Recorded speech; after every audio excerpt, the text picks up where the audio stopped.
देश के लिए तमिलनाडु का कोई एक एमएलए और महाराष्ट्र का एमएलए बीजेपी के कांग्रेस के हो सकते हैं। डेवलपमेंट पॉलिटिक्स के लिए अगर कोई अच्छी एक कल्पना किसी कॉन्स्टिट्यूंसी में बनती है तो वो कल्पना दूसरे कॉन्स्टिट्यूंसी में उसका लाभ कैसे बाकी लोगों को मिले, इसके बारे में भी एमएलएस के दरमियान इस तरीके से डायलॉग होने की जरूरत है।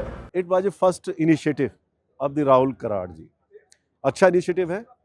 कई बार बिना पॉलिटिकल बैकग्राउंड के क्या लेजिस्लेचर्स के क्या ड्यूटीज़ होती हैं, क्या रेस्पॉन्सिबिलिटीज़ होती हैं, विधायिका कैसे काम करती है, बिल कैसे आते हैं, विधेयक कैसे प्रस्तुत किए जाते हैं, कैसे उसमें संशोधन होते हैं, ये सारी चीज़ों की जो जानकारी मिलती है इन कोर्सेज में, कोर्स करिकुलम में जो मिलती है, उससे क्या है आपको रेडी जो है प्रोडक्ट मिलता है।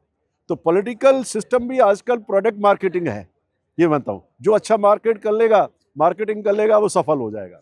अब उसके वेरियस एस्पेक्ट्स हैं, बहुत सारे उसके मतलब देखेंगे तो वो चीज़ है कि आपका लाइक कम्युनिकेशन स्किल्स क्या है, कनेक्ट क्या है पीपल से, आपका टेक्नोलॉजी आप कैसी यूज़ कर रहे हैं, लोगों के प्रति कितना आप रेस्पॉन्सिवनेस आप रखते हो, लोगों के प्रति आप कितने संवेदनशील हो, उस क्षेत्र की क्या जानकारी है।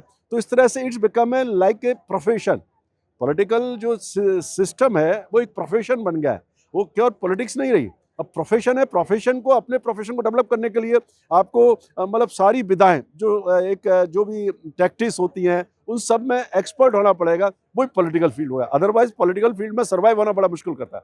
आपको हर बार आपको परीक्षा देनी होती है पॉलिटिक्स में, हर 5 साल बाद आपको चुनाव में दोबारा जाना पड़ता है। और प्रोफेशंस में क्या है, once you enter in any profession तो आपका जॉब सिक्योरिटी है। Job security in the sense कि आपका जो फील्ड चुना है आपको उतना खतरा नहीं है, जितना आप काम कर रहे हैं उससे आपका एनहेंसमेंट होता चला जाता है। यहाँ हर बार आपको परीक्षा देनी पड़ती है, तो उस परीक्षा में पास होने के लिए जो आपका वोटर है उसके माइंडसेट को पढ़ना, उसका भी चेंज होता रहता है। कितने जो एक्सटर्नल फैक्टर्स हैं दे इन्फ्लुएंस देयर माइंड, उनके मस्तिष्क को प्रभावित करते हैं, उनको आइडिया को, उनको आइडियोलॉजी को प्रभावित करते हैं। उससे कॉम्पैक्ट करना बड़ा मुश्किल होता है एक विधायक के लिए। Educated people, qualified people, the urban city centers people, they must come in public life so that there is a very beautiful ecosystem to transform our country's governance, democracy and overall societal transformation. मेरा मानना एक ही कहना चाहूँगा, जो भी youth politics में आना चाहता है, अगर उसके पास फाइनेंशियल रिसोर्सेज हैं, ऑलरेडी उसके पास पैसा है, तो अब पॉलिटिक्स जो है उसका पैसे का रोल बड़ा बैंकर हो गया।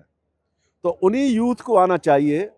अगर वो पॉलिटिक्स में पैसे कमाने के दृष्टिकोण से आ रहे हैं तो उनको नहीं आना चाहिए, मैं ये सजेस्ट करूंगा।